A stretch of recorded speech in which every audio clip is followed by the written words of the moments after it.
अगर आपने occult science में देखा हो या कुछ लोग जादू टोना या नजर वजर ऐसा बुरा काम करते हैं, इन्वायरमेंट चाहे वो लिविंग बीइंग हो चाहे नॉन लिविंग बीइंग हो जिसके साथ हम सबसे ज्यादा time spend. Hi guys, welcome to my channel healing process. My name is Suman और मैं अपने इस चैनल पर इनर वर्क से रिलेशनशिप से रिलेटेड, हीलिंग से रिलेटेड, एनर्जी से रिलेटेड टॉपिक शेयर करती हूँ। आज का जो टॉपिक मैंने चूज किया है वो है how to upgrade our environment, how to upgrade our proximity. तो फर्स्ट ऑफ ऑल ये जानते हैं कि हमको हमारा एनवायरनमेंट को अपग्रेड करना जरूरी क्यों है। उसके बाद जानेंगे कि हम ऐसा क्या करें, कौन से हैबिट्स इनकलकेट करें जिससे कि हम हमारे एनवायरनमेंट को अपग्रेड कर सकते हैं और खुद को इवेंचुअली इवॉल्व कर सकते हैं। तो इवोल्यूशनरी पर्सपेक्टिव जानते हैं सबसे पहले कि जो ट्राइबल सिस्टम था, अगर हम ट्राइबल सिस्टम के अगेंस्ट में कुछ भी करते थे ना तो हमारी ट्राइब हमको बाहर निकाल सकती थी। इवेंचुअली हमको कोई प्रोटेक्ट नहीं करता, हम ऑफस्प्रिंग्स को नहीं पैदा कर सकते, हम को क्रिएट नहीं कर सकते, हम हमारी जनरेशन को आगे नहीं बढ़ा सकते। Eventually we will die. तो इस डर की वजह से हमको ये आदत हो गई पीपल प्लीजिंग की और दूसरों को खुश रखने की। ये चीजें आज तक हमारे जीन्स में इनग्रेन्ड है। ये एक टाइप से इंस्टिंक्ट्स हैं जो अभी तक हम इंटरनली उसको फॉलो कर रहे हैं। अभी चाहे हम कितना भी खुद को ये मान ले कि I am worthy of everything, मुझे दूसरों के पर्सपेक्टिव से कुछ लेना देना नहीं है, मुझे कोई फर्क नहीं पड़ता दूसरे क्या सोचते हैं या दूसरे क्या करते हैं, but hear me out guys, ऐसा कुछ भी नहीं है। हम हमेशा इन्फ्लुएंस होते हैं हमारे एनवायरनमेंट से, हम हमेशा इन्फ्लुएंस होते हैं लोगों से और उनकी बातों से, because we are wired, we are human being and we are wired to be social creature, we are impacted by other people always, क्योंकि हमने हमेशा ट्राइबल सिस्टम को अपनाया है। वो इंस्टिंक्ट्स स्टिल अभी तक हम कैरी करके आए हैं। तो इसलिए हमको अभी तक भी यही लगता रहता है कि हमें अंदर से ये फील होता रहता है कि हमको जरूरत पड़ती है या हम इन्फ्लुएंस होते हैं या हम दूसरों को इन्फ्लुएंस करते हैं। फर्स्ट ऑफ ऑल हमको एनर्जेटिक्स इसके समझने पड़ेंगे। बीइंग एनर्जी हीलर, मैं हर चीज को एनर्जी से रिलेट करके देखती हूँ। जिस इन्वायरमेंट, चाहे वो लिविंग बीइंग हो चाहे नॉन लिविंग बीइंग हो, जिसके साथ हम सबसे ज्यादा टाइम स्पेंड करते हैं, जिसके साथ हम सबसे ज्यादा एनर्जेटिक इंटरेक्शन करते हैं, वो हमारे साथ सिंक्रोनाइज होने लग जाता है। अगर आपने अकल्ट साइंस में देखा हो या कुछ लोग जादू टोना या नजर वजर ऐसा बुरा काम करते हैं तो उसमें क्या करते हैं, जिसके अगेंस्ट वो काम कर रहे होते हैं ना, उसका एक या तो कुछ बॉडी के पार्ट से रिलेटेड, सपोजिटली नाखून, बाल, कपड़े या ऐसी कोई चीज जो उसके हमेशा टच में रहती है, वो पार्ट लेके उसके ऊपर वो चीज करते हैं। ये मैंने ऐसे मूवीज में सुना है, मैंने कभी ऐसे देखा नहीं करते हुए, लेकिन मैं इस चीज को एनर्जेटिकली जब समझ गई तो मुझे ये पता लगा कि ऐसा क्यों होता है। क्योंकि कुछ लोग जो मानते हैं उसको वो मानते भी हैं कि ऐसा करने से ऐसा होता है।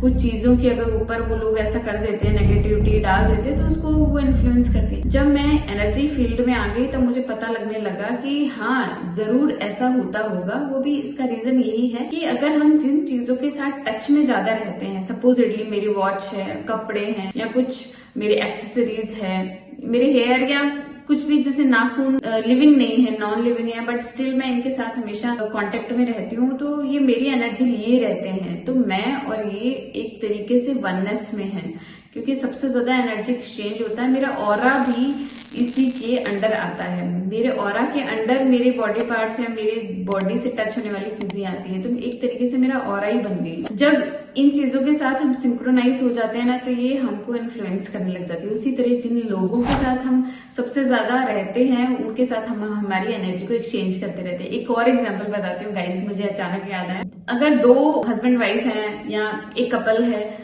वो बहुत लंबे टाइम से एक दूसरे के साथ है, क्या होता है जब वो थोड़े से एजेड हो जाते हैं ना, उनके फेसेस भी लगभग सिमिलर लगने लग जाते हैं। अगर आपने कभी नोटिस किया हो तो जरूर मुझे कमेंट बॉक्स में बताइएगा, क्योंकि मैंने ये नोटिस किया है। मैं तो कभी कभी सोचती हूँ शायद भाई बहन होंगे बट वो निकलते हैं हस्बैंड वाइफ। ये एक स्टडी भी है जहाँ पे ये देखा गया है कि जो कपल एक दूसरे के साथ सबसे ज्यादा टाइम स्पेंड कर चुका होता है ना, उनकी हार्ट बीट भी इवेंचुअली सिंक्रोनाइज हो जाती है। वो सेम हार्ट बीट पे दोनों की हार्ट बीट है ना, वो लबडब होती है, मतलब सिंक्रोनाइज हो जाती है। तो एक साइंस भी है, ये सिर्फ जो मैंने सोचा वो नहीं है, ये एक साइंस भी है। तो सेम वही इसके साथ भी वही चीज लागू होती है कि जिसके साथ हम सबसे ज्यादा एनर्जी एक्सचेंज करते हैं वो एक तरीके से हमारा ही पार्ट बनने लग जाता है। तो इसीलिए बहुत जरूरी है गाइज आपको अपने एनवायरनमेंट को देखना कि आप किस टाइप के एनवायरनमेंट के बीच में। एक एग्जांपल लेते हैं, अगर एक बॉटल ऑफ वाटर है, अगर नॉर्मल शॉप पे बिक रही है तो 20 रुपए की होगी, अगर उससे बड़ी शॉप पे होगी तो 25 रुपए की होगी।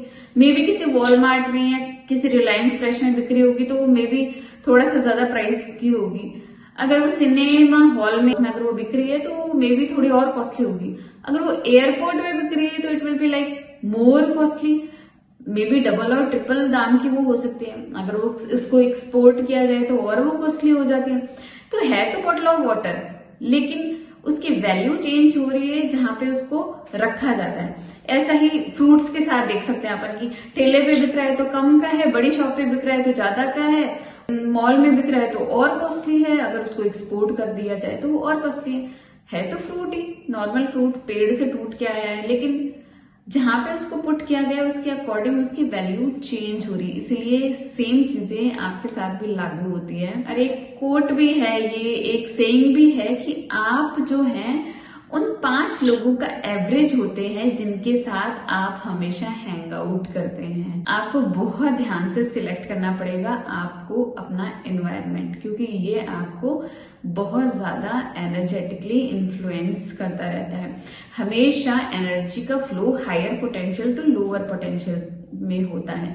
अगर आप अपनी हाई वाइब में, सपोजिटली आपने अपना इनर वर्क किया और आप हाई वाइब में, लेकिन आप स्टिल उसी एनवायरनमेंट में जहां पे सेम वही लोग हैं जिनके साथ आप पहले हैंग आउट करते थे, स्टिल वही लोग हैं, तो वो आपकी एनर्जी को सक कर लेंगे और आपको अपने ही लेवल पे फिर से ले आएंगे। इसलिए बहुत जरूरी है ये देखना कि आपने अपना एनवायरनमेंट को अपग्रेड किया कि नहीं।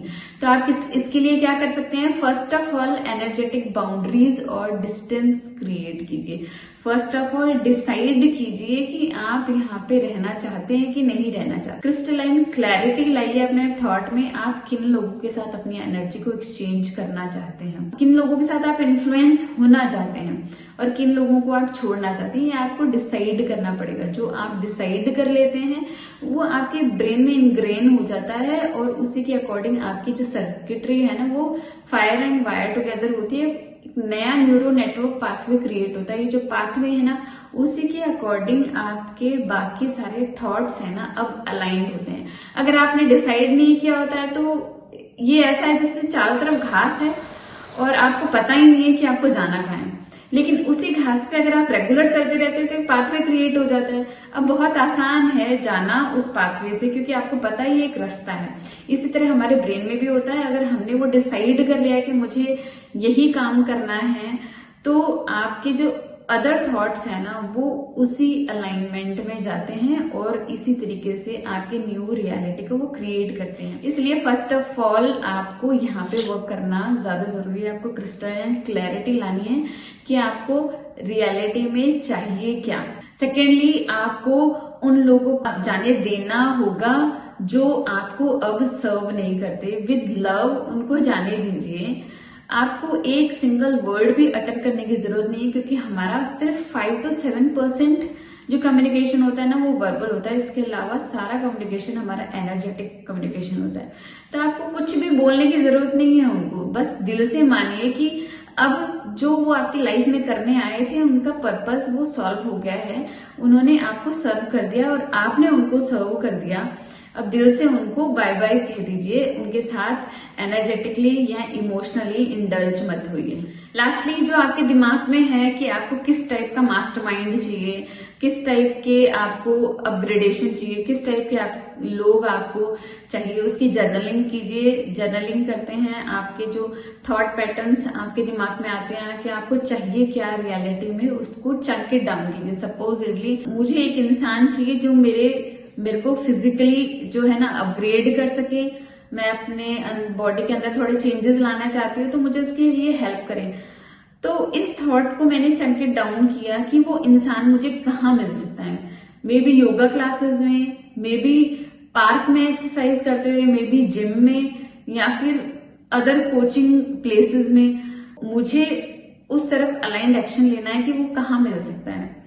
मैं वहां जाऊंगी, ये अलाइंड एक्शन है। मैं उनसे इंटरेक्शन करूंगी, लोगों से पूछूंगी, इंफॉर्मेशन लूंगी, ये एक अलाइंड एक्शन है। मैं उसका सब्सक्रिप्शन लूंगी, मंथली, क्वार्टरली, जो भी मुझे सब्सक्रिप्शन मिल रहा है, मैं वहां जाऊंगी, मैं उस बैच को ज्वाइन करूंगी, उन क्लासेस को ज्वाइन करूंगी।